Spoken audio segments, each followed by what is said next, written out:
Look, let me start out this video and say the Toronto Raptors have made absolutely no sense from start to really this moment of this season. Because for the fans that are sort of in the camp of saying, hey, let's blow up the roster, get value back for guys like Pascal, Gary, whoever you think could leave in the offseason, just get some value in tank and try to get our pick, not let it convey to the Spurs. I don't blame anyone in that camp from the sample of games we've seen so far this year. The Raptors could be a treadmill team. We could be a mid-level squad. I am not blaming anyone that's sort of that belief, of that mindset. But after games like this against the Phoenix Suns, Kevin Durant, Devin Booker out there on the court, one of the hottest teams, no pun intended, being the Phoenix Suns, but in the NBA, the Raptors are coming in with a delayed flight, so no sleep, back to back after an ugly, disheartening loss against one of the league's hottest teams. If you watch a game like that and you see the performance that the Toronto Raptors put out there on the court, and it wasn't like the Phoenix Suns were just completely out of rhythm, were just completely out of sync or anything along those lines. They gave some punches and the Raptors handled every hit, took everything in stride, and got a massive win. One of the biggest wins of the season, in terms of meaningfulness and all that type of stuff. I see why guys like Masai Ujiri in the front office look at this core and say, there is potential here. There is opportunity. So wherever camp you're in, I'm not blaming anyone. But no matter where you are, there's a couple things we saw in this game that should have Raptors fans elated for our future. Even if it means there's going to be some rough bumps, even if we have to tank a little bit, if things aren't going to work out, all that type of stuff.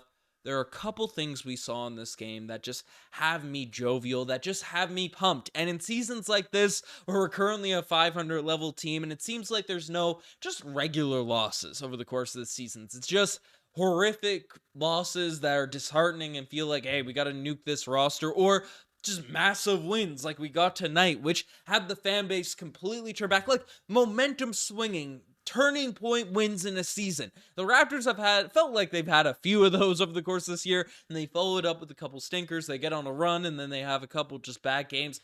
This team, again, hasn't made any sense, but nights like this, right? Looking at the box score, you can kind of see it, but Scotty Barnes in this one. 23 points, 7 rebounds, 4 assists, 7 of 15 from the field, but the box score isn't really an indication of Scotty's performance in this one.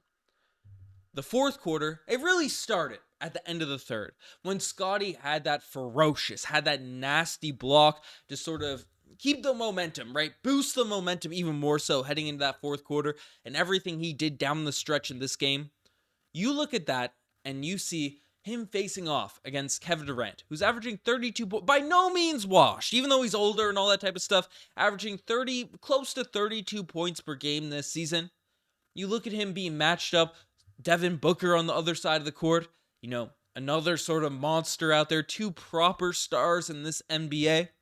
And Scotty Barnes is by and far, at least from the eye test, maybe the box score and stuff, you could make arguments either way. But from what I saw in this game, especially in that fourth quarter, crunch time, he said in post game that he has that dog in him, how he shows up in the fourth quarter. Scotty Barnes being the best player on that court in tonight's game, that is something to get pumped up about. That is something to get excited about. And I know people are frustrated that Pascal is still the number one option at times, even though Scotty has still been getting similar shots, similar looks. He just hasn't been that consistent at finishing around the rim, getting those touches to go down, from the paint. Even early on in this game, there were a couple misses there from Scotty Barnes. Regardless of all that, the potential Scotty Barnes is showing, because we saw flashes of his first two seasons, a potential star, a rising guy, but hasn't been fulfilled, right? And sometimes you get those flashes and then they don't pan out and all that type of stuff, but the flashes were there. But now we are seeing him take that step, take that leap in the direction of, hey, this guy's looking more and more likely he is going to be one of those bona fide stars in this NBA. And so Scotty Barnes, for everything he did on the offensive end, facilitating some gorgeous dimes, some beautiful no-look dimes, backdoor passes to OG, hitting the dunker, hitting that sort of post-up seal for Jakob Poeltl in the paint there. He did everything out there on the offensive end of the court. But then, this is sort of the second thing that has me pumped, has me amped up for this game, because I personally am of the belief Masai Ujiri, regardless of if Siakam goes, Gary Trent Jr. goes, Poeltl goes, Precious goes, Malachi goes, whoever the heck you want to talk about on the roster. I think the two guys that we can lock in, or at least Masai Ujiri is going to do everything in his power to lock in on this roster in the future, Scotty Barnes and OG Anunoby. I mean, you wouldn't. Scotty Barnes is a given, obvious. Don't have to talk about that. But OG, even though he's in a contract year, even though there's stuff we're going to discuss in a video tomorrow that has some concerns happening, Masai Ujiri wouldn't let him be involved in a KD package. Wouldn't let him be involved in a Damian Lillard trade package. Held him out. There's no world where he's letting this man go. And tonight's like this, you see why. Because, yes, he's not out here putting in 100 points a game or things along those. Only had 13 points in this one. 5 of 10 shooting from the field. But my goodness. And I know you look at the stats, Kevin Durant, 30 points. You might look at that and say, Ben, Kevin Durant, he had 30 points. What are you talking about? OG Anunoby clamped that man. Locked him down. Just really made it as tough as possible, as humanly possible you can on Kevin Durant in this game. Had him frustrated, had him bamboozled, all that type of stuff. And the wing defense we saw from Scotty and OG, and Scotty Barnes, again, has shown flashes, has shown the intangibles of a dude that can be one of those elite sort of on-ball defenders. It just seems like some nights he's just not really engaged on that end of the floor, gets blown by, and then is just going for cheap blocks. And tonight, some of those blocks did end up working. I mean, how many blocks do you have in this one? It felt like 10.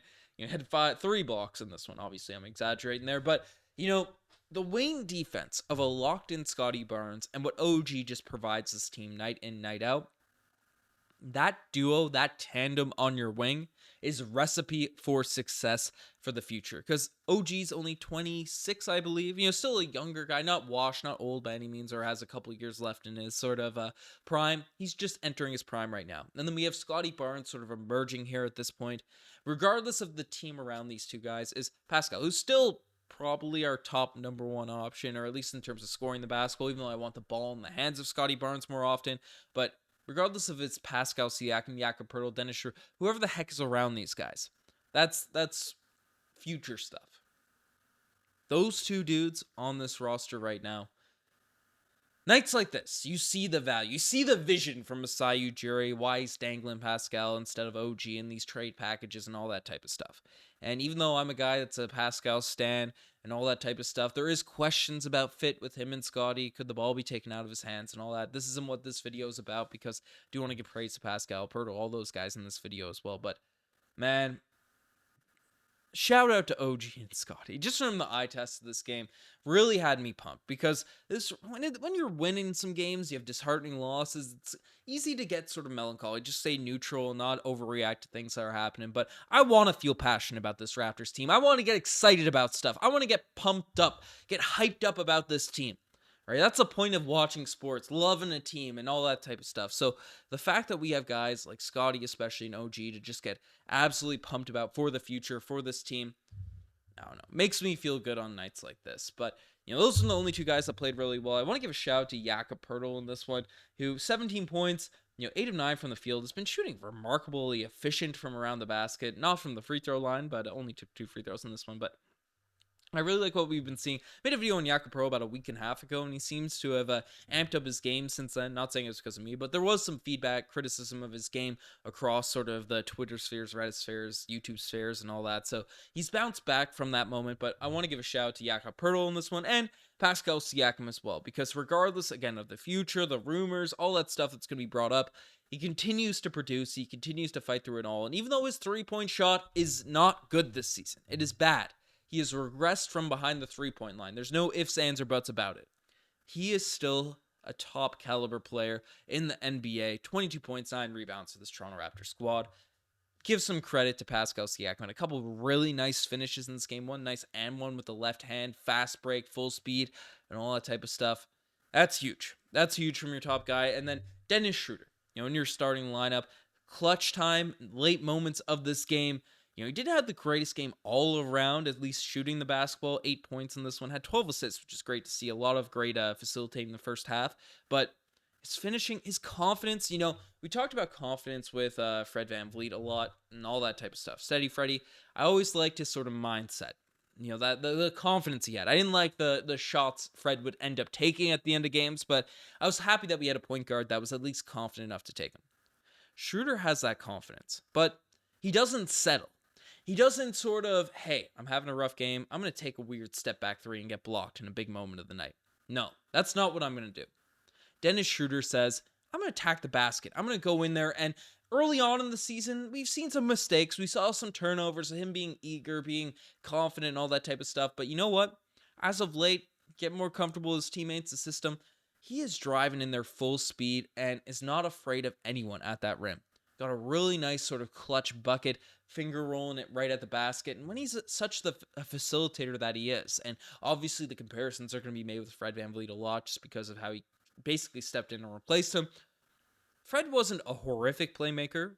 He could play make at times, execute the pick and roll. Not someone that'd be known for as Steve Nash by any means, but Schroeder is a more elite passer, facilitator, just organizing the team, at least making those dimes at the end of the stretch, to really get things going. So the way Schroeder drives and then commands that defense, and his ability to sort of finish amongst the trees with his athleticism, his quick bursts, those long extended finger rolls, it's just way more effective, especially at the end of games when the defense is locked in on you and then, you have to make a decision. He blows by whoever's guarding him there at the end. Schroeder, I'm really appreciative of Dennis Schroeder, especially where we were in a tough spot at the point guard position, and the fact that we almost had Gabe Vincent instead of Dennis Schroeder is it's a huge positive here for the Raptors. So shout out to Dennis Schroeder, shout out to the starting lineup and the bench in this one. The Raptors bench, particularly Precious Achiuwa, had some weird moments again in this game, but 14 points, 10 rebounds, one of his better games of the season, had a couple steals, looking engaged, looking ready to go in this one. No Boucher, not very many minutes there for Chris Boucher, which I found interesting, but Precious Achiuwa, when you're playing at this level, kind of makes sense, and maybe you can make the argument that, it's tough for Boucher and Precious to be eating each other's minutes. They're both backup fours and all that type of stuff. However you want to word it, whatever. Let's give credit where credit's due for Precious, because there have been moments where he has looked bad in recent games, coming back from that groin injury, but hopefully this is sort of a turning point for him here at this point. And then Gary Trent Jr., 5 of 13. Nothing too crazy, but 13 points, hopefully getting back into the rhythm a little bit. And then Malachi Flynn missed a few shots, but I'm not horrified with Malachi Flynn the way he's been playing as of late. But personally, I'm just happy with how this game went. The Raptors got a big W. It's tough to really overreact and get pumped about certain things and things along those lines, but we have things to be excited about regardless of if the Raptors are winning or losing. So that's why I'm feeling really good about this game, and hopefully the momentum continues. We don't have a tough loss like we did against the Cavs, and then more of a disheartening one against the Nets in our future matchups. But if you want to stay up to date with everything happening around the Toronto Raptors, hit that subscribe button. It means the world to me. Anyways, I'm signing out. Cheers.